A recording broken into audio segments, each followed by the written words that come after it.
welcome to the Education Committee's discussion on demographics, and we're going to do a little bit of introduction real quick. I am Brandon Brunhammer. I am the co-chair on the Education Committee. I'm also the vice chair for the Esports Trade Association. I am the business development director for AVISPL, a integrator that is global. And that's a little bit about myself. So I'm going to pass it to April. Hello. I am April Welch. I am the Associate Vice President for Strategic Initiatives at Illinois Tech. But more importantly, I'm the Director of Esports and Digital Arts there. We've got 100 competitive gamers, over 950 in our Discord, and I absolutely adore our community. I'm also on the board at the Esports Trade Association and the co-chair for the Education Committee. Happy to be here. Awesome. All right. Aloha. I'm Catherine Knorr. I'm coming here live from Honolulu, Hawaii.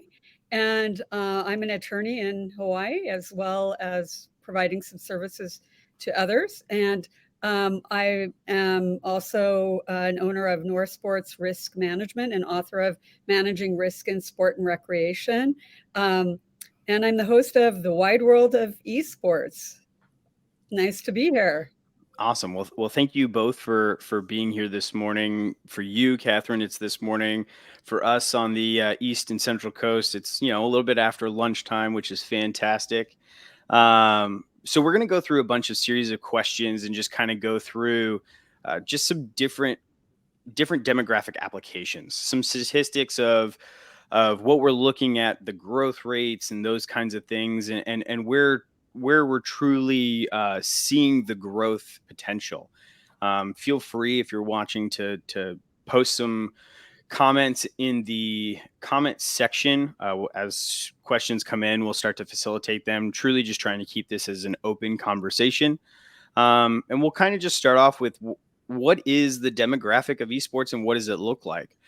You can break this down in so many ways. So whether it's gender or age or race and what that looks like. And we'll kind of go through a lot of that throughout this conversation and just really get into the depths of not only viewership, but also gameplay and who's involved.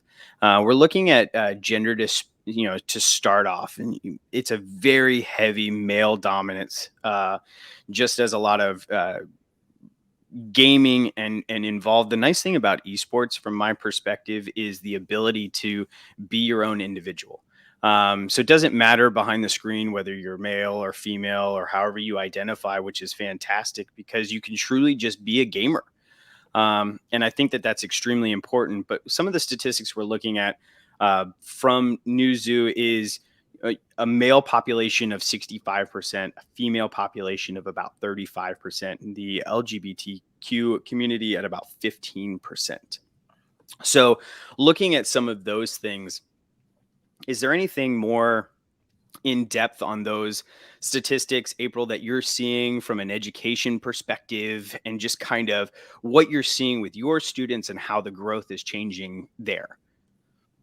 Yeah, absolutely. I think one thing that people often do is they confuse the whole of gaming with just esports. And Right. when they say esports, we're talking about 15% of gaming.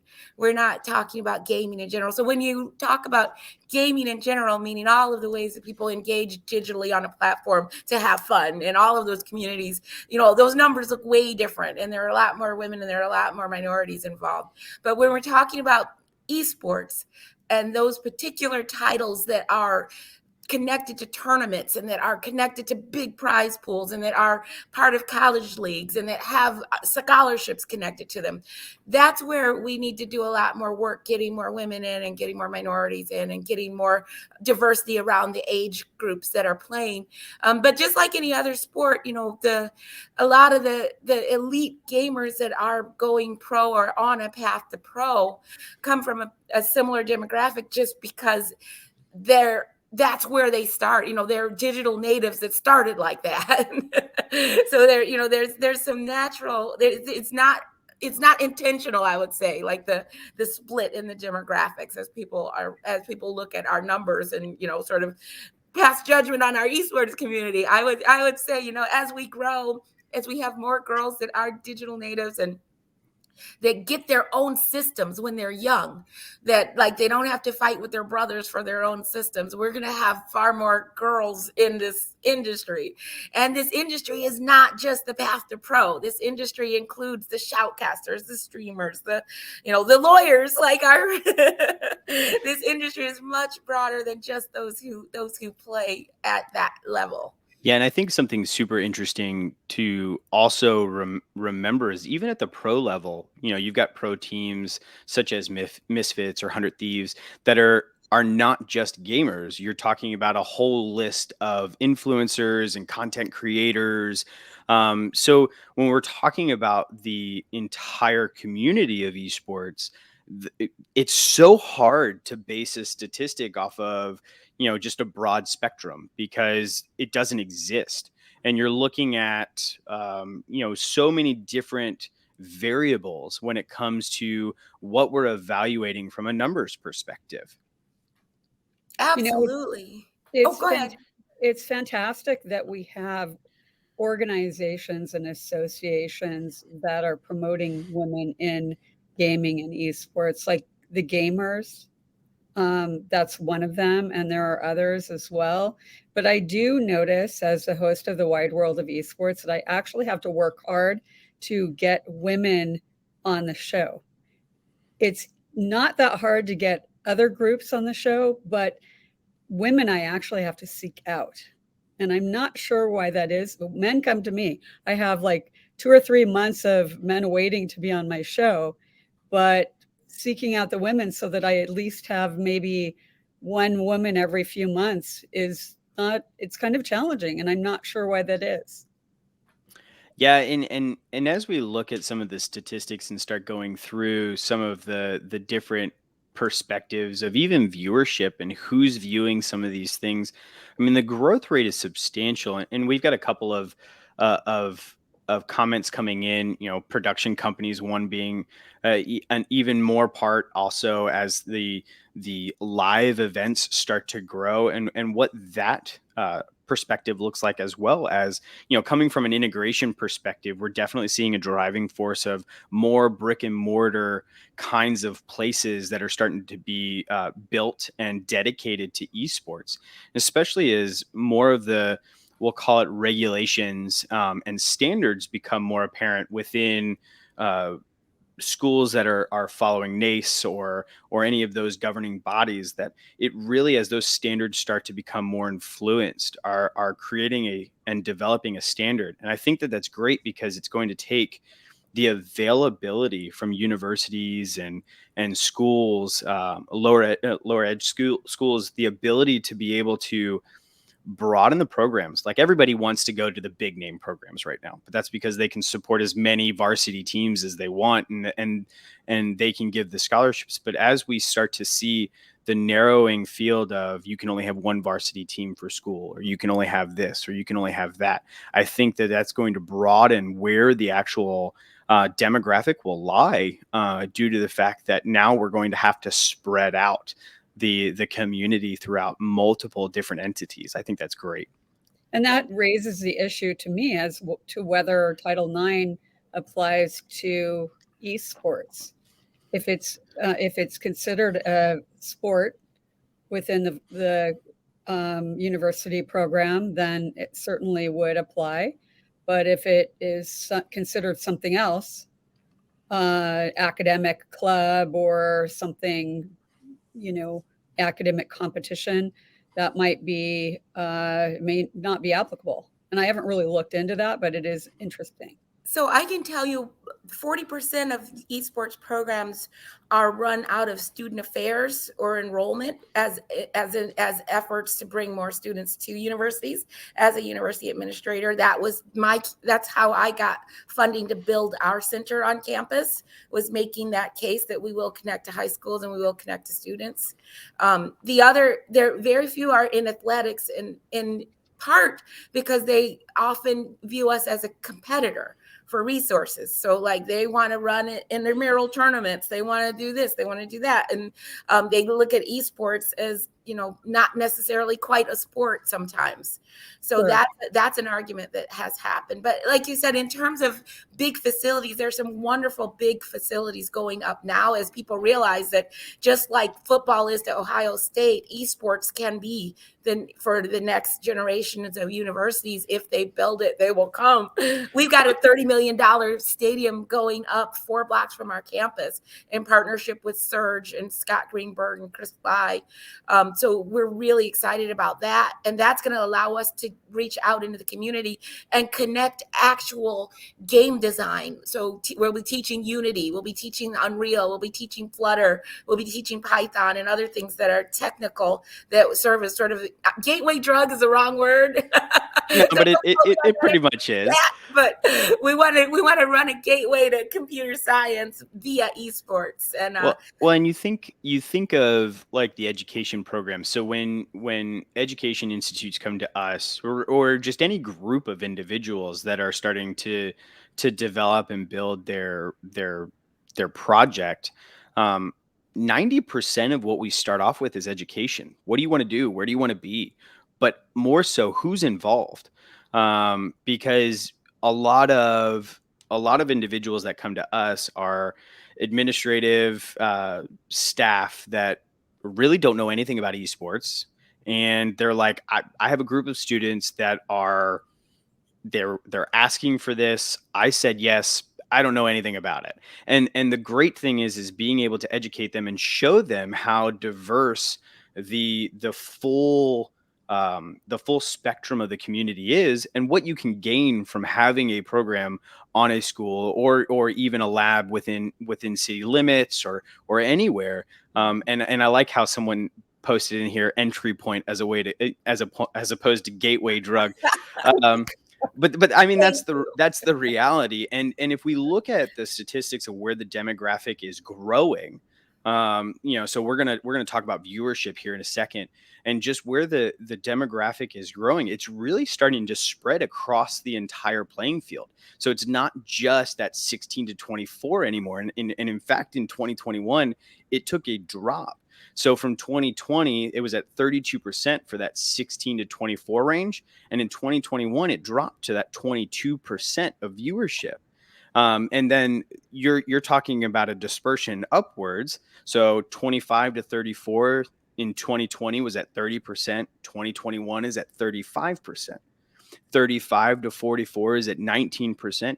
2021 is at 23%. 45 to 50 to 65, so 45 plus, you're looking at 16%, and then 45 plus in 2021 is at 21%.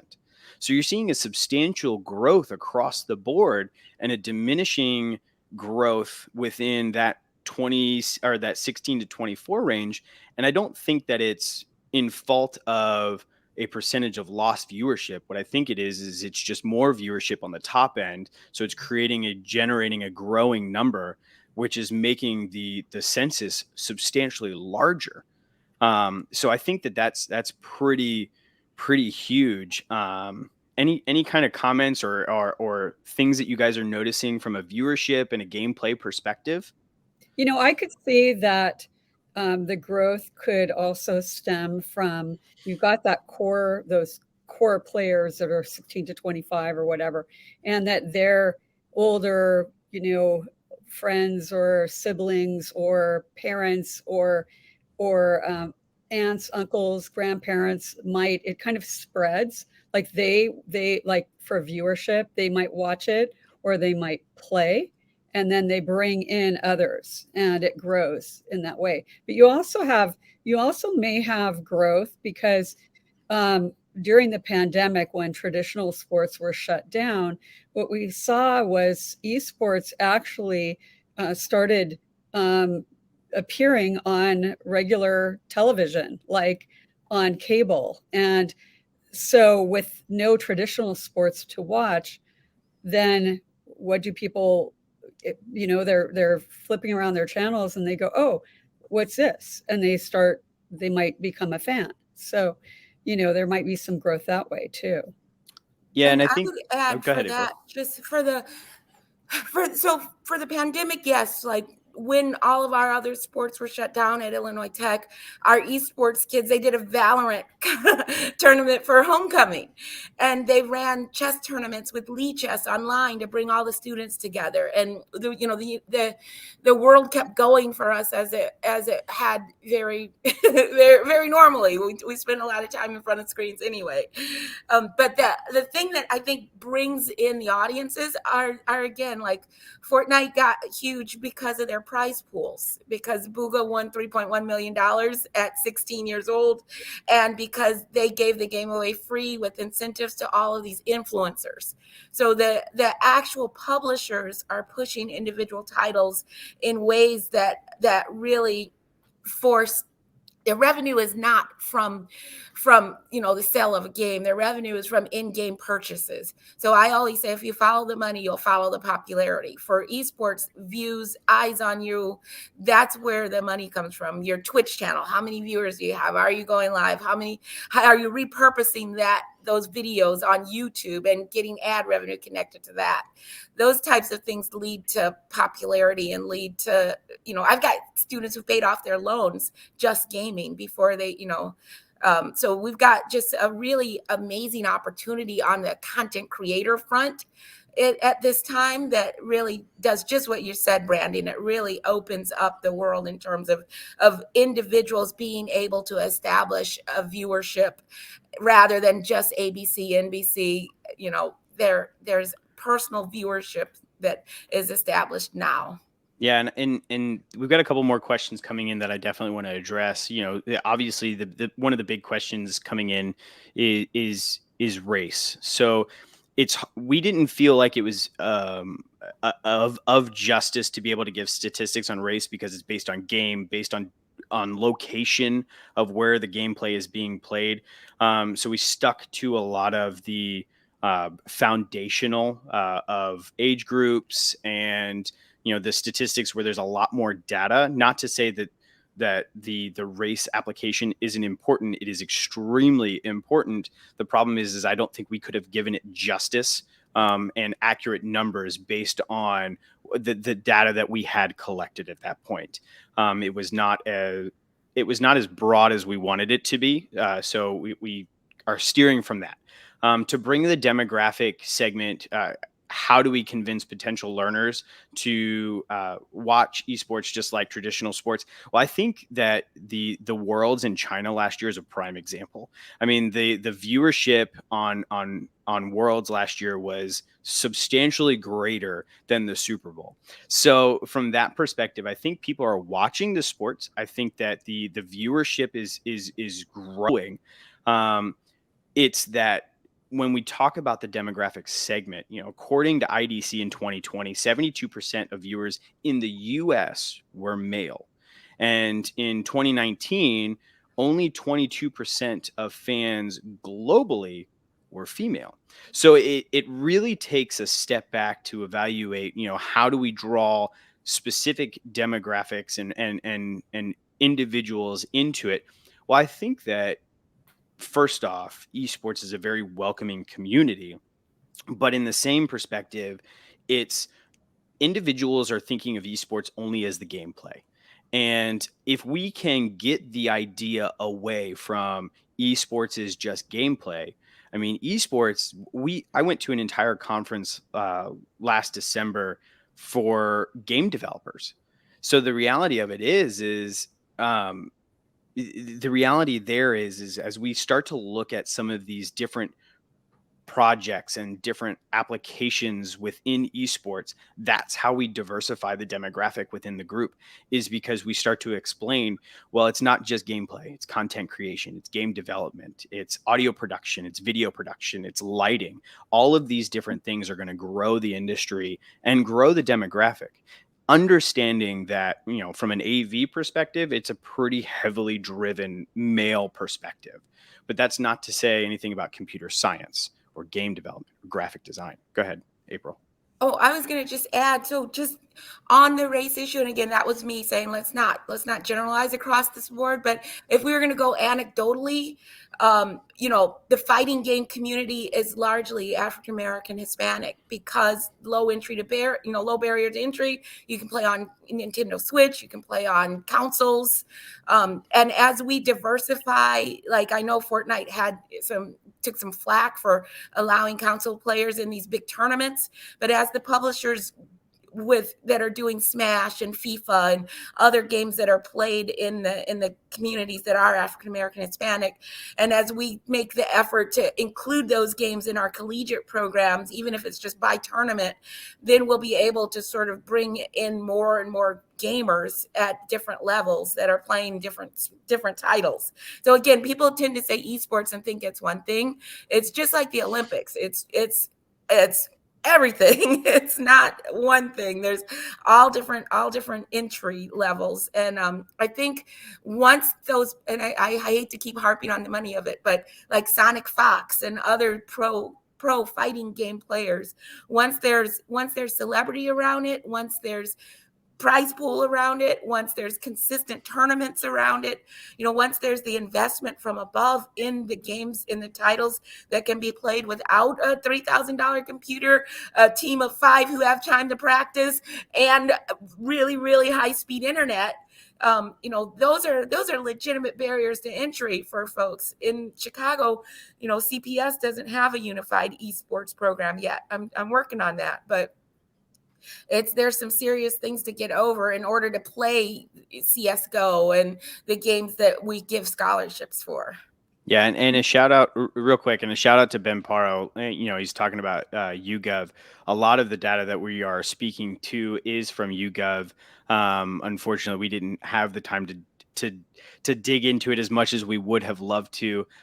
He is an awesome resource to be able to go to and get the data, contact, and collection when it comes to the race and income and lifestyle. He is a great resource to utilize, and definitely reach out to him. So sorry, Catherine, I didn't mean to cut you off there. I just wanted to say that. No problem at all. So being in Hawaii, where we have where Caucasians are minority and our majority is Asians, and we do have a large percentage of Pacific Islanders, clearly when we in Hawaii, when we talk about ethnicity and race being involved, we know it's like going to be more Asian. And so when you look at globally, you're looking at different, you have like India, for example, they're really focused on mobile gaming. And a lot of places in the world are more into mobile gaming. So, I think we can talk about mainland US in one way, but I think when we're talking about a global engagement, that's entirely different. I just see Scott Greenberg pop up. He's amazing. He's who's building the Surge facility. And I think, again, when it comes to diversity, it's people like Scott who are going to make the difference. They're going to tilt the lever. He's investing not only in a Black community in Chicago, he's investing in the programming to bring the kids in the neighborhood into gaming and into computer science and into a fold of a community that helps you with stress and that helps you with, recover from trauma. So there's so many things in addition to just gaming and fun that esports brings to people's life that I commend people like Scott who are doing this work even through the pandemic. Yeah, and to answer David's question in the chat, T.L. Taylor from MIT defines esports as pretty much digital gaming on a platform that has an audience. So she's got a website called anykey.org that is asking folks to sign a pledge for non-toxic gaming and for inclusion. And she's a great resource if anybody's interested in learning more on the academic front around esports. Yeah, so as we kind of keep going, and looking at evolving and established demographics and just where the growth and viewership and gameplay is, and you kind of put it in perspective, there was 7.46 billion hours of live streaming game content in Q3 of 2020, representing a 91.8% increase from the same quarter the year before. And that's according to Streamlabs. That to me is just mind blowing. One of the questions that we had was, how has this pandemic impacted the demographic? That right there, it says everything. Not just growth from a simple perspective, but from a substantial perspective, and it's across the board. On the onset of the pandemic in March 2020, Verizon observed a 75% increase on video game internet traffic during peak hours, which is insane. So when we talk about who is starting to understand esports, it's everybody who is starting to evaluate. I mean, so you're talking about esports even from a Twitch, a YouTube content perspective. Once again, we're talking about this whole community of everything beyond just the games. You're talking about the influencers, and these statistics aren't even measuring influencers. So I think that as we continue to talk about demographics and we continue to talk about how this is growing and where the growth is, I think it's across the board. And I think that everybody is starting to become more involved in that digital footprint of viewership and gameplay. I agree with you, Brandon. And I think again, to the point that's in the chat about toxicity, I think again, it makes our students stronger. They learn how to deal with animosity. They learn how to deal with anger. They learn how to deal with a lot of their own emotions that make them stronger in their real life when they have to figure it out. And I think that that's one of the things that we're really capitalizing on in terms of esports as a tool for personal development and for mental strengthening.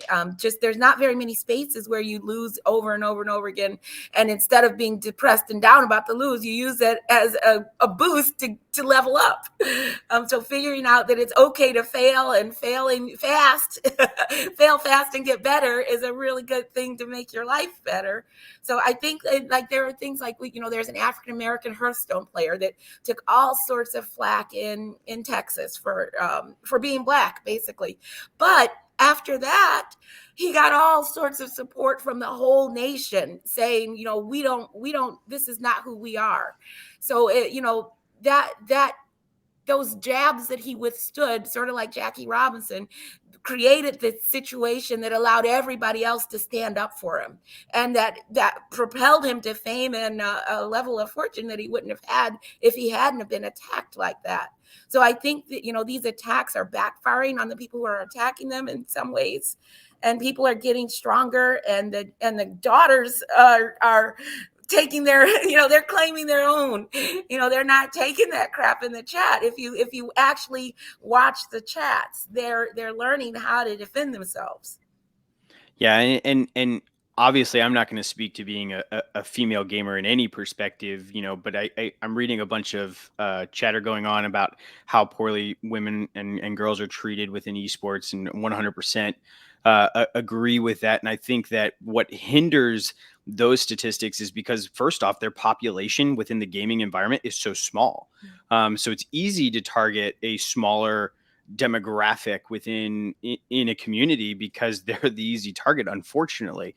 But when it comes down to it, I mean, my wife can beat the crap out of me in COD, and that's the reality of it. And she's just got better reactions than I do, which is fantastic for her. And I've got two daughters, and if they want to be gamers, more power to them. But I do like the one thing where one of our listeners said that they don't let them voice in the chats unless they're chatting, which I think is a fantastic idea, because reality of it is behind the screen you can be anybody you want as a gamer, and it doesn't matter if you are female, male, however you identify. The reality of it is a gamer is a gamer is a gamer is a gamer. And if you can play, most women that are gaming and they're in that realm, they're playing better than half the guys anyways. So I think that that's a great idea, and being able to encourage them to be involved from a one of the comments is it's, other activities before they get involved in esports. Creativity is a huge application when it comes to esports. And one of the things that I think of is, we tend to, once again, I've got two daughters, we tend to look at like tea parties and princesses and this, that, and the other. And that's fantastic. But the creativity application of it should be the broader spectrum. Being able to voice your opinion, um, uh, being able to be yourself from a creativity perspective and just being able to play the game should be the response and the answer. And we should be there to support our kids as they want to go through these endeavors. That's so well said, Brandon. I think as we grow as a gaming community and as we develop games that are targeting different demographics, our game developers for many years thought the only people they needed to develop for were 13 to 15, and we're like, but that's changing. There are new games out there that are intense, that are also emotional, that are fantastically beautiful, they use lidar in real areas like Assassin's Creed. There's historically accurate monuments in that particular game. There's some really amazing new fronts coming on, and especially in the VR space, there's a fantastic opportunity for creative people to create new games and new ways to play and new things beyond the kills to count, and really express yourself and tell your story. And it doesn't have to be a story of trauma. It could be a story of this is something fun. And this is how I express myself. Yeah, So and I think it's important with demographics to talk about age, and because we've been talking about sort of the younger age group, but there's a value in bringing in Gen X and baby boomers into it. And I know that we're seeing senior esports teams, and I will tell you, with the wide world of esports, my show is on the Think Tech Hawaii live streaming network. And I started talking about having an esports show in 2019. And everyone, the broadcast engineers were excited because they're young and they're involved in esports. But like the board, who are much older, they're like, oh right, yeah, sure. So then now I've had about 80 shows, and I was host of the year for 2021. My shows are always in the top 5. And so the president of Think Tech Hawaii told me, he said, I totally thought you would fail. I thought this would last like 2 months and it wouldn't work. But now everyone's really interested. It's, I think, lowered our demographic for viewership. I think we now have a lot of younger people who are viewing, and so that's really exciting. So I think that's an important thing, to bring in those who are older than 25. yeah, and it's interesting that you bring that up, and like the value of targeting the Gen X and the baby boomers, and just that demographic, and being able to realize, like, I am that generation. I'm in my 30s, but have the available funds to be able to fund really bad habits of gaming, which is fantastic.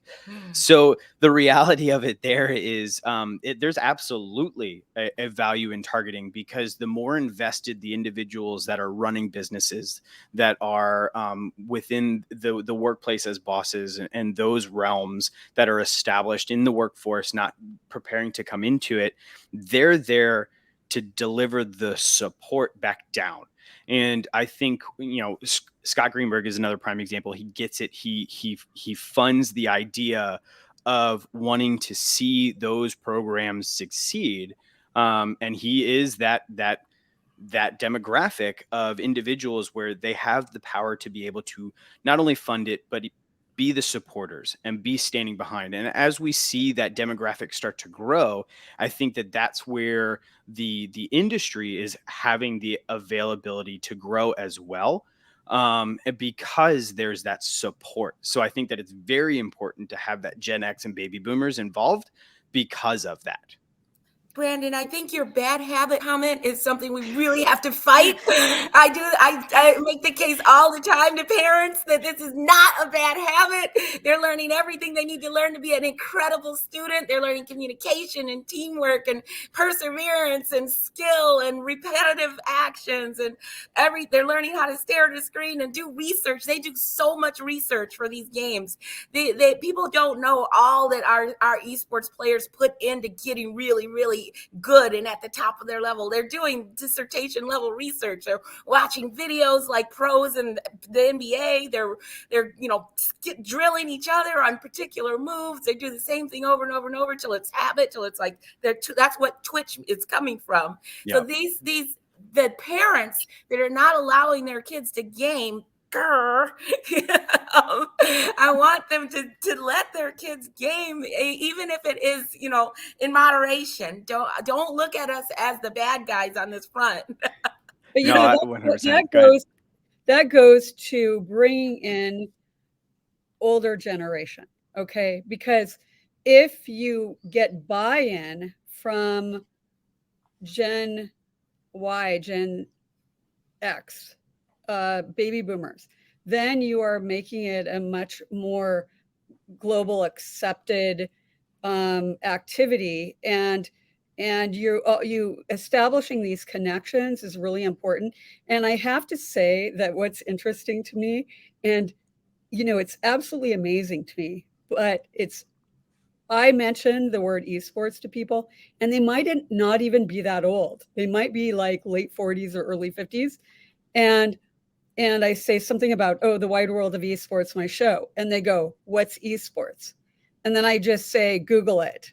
And then then they Google it, and then they call me and they say, oh my gosh, this is really amazing. And, so I think that the problem is a lot of people, they don't understand this. They don't understand how big the ecosystem is.